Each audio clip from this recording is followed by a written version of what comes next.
గత 4 రోజులుగా choreographer Johnny master issue గురించి చర్చ నడుస్తోంది. తనపై పలుమార్లు అత్యాచారం చేశాడంటూ ఓ మహిళా అసిస్టెంట్ కొరియోగ్రాఫర్ ఇచ్చిన ఫిర్యాదు మేరకు నార్సింగ్ పోలీస్ స్టేషన్లో కేసు నమోదైంది. దాంతో ఈ కేసు టాలీవుడ్లో సంచలనంగా మారింది. 0 ఎఫ్ఐఆర్ నమోదు చేసిన పోలీసులు అతనిపై పోక్సో యాక్ట్ కింద కేసు కూడా నమోదు చేశారు.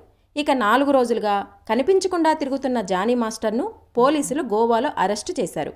ఇక ఇదే అంశంపై పలువురు టాలీవుడ్ ప్రముఖులు స్పందించి బాధితురాలికి న్యాయం జరగాలని కోరుతున్నారు. మరోవైపు తెలుగు ఫిలిం ఛాంబర్ కూడా ఇదే అంశంపై విచారణ జరుపుతోంది.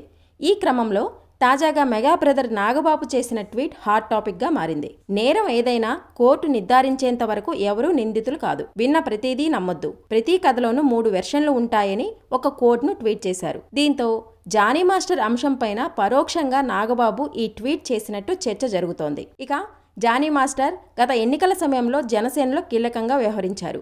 మెగా ఫ్యామిలీతో కూడా జానీ మాస్టర్కి సన్నిహిత సంబంధాలు ఉన్నాయి. లైంగిక వేధింపుల ఆరోపణల తర్వాత జానీ మాస్టర్ని జనసేన పార్టీ సస్పెండ్ చేసిన విషయం తెలిసిందే.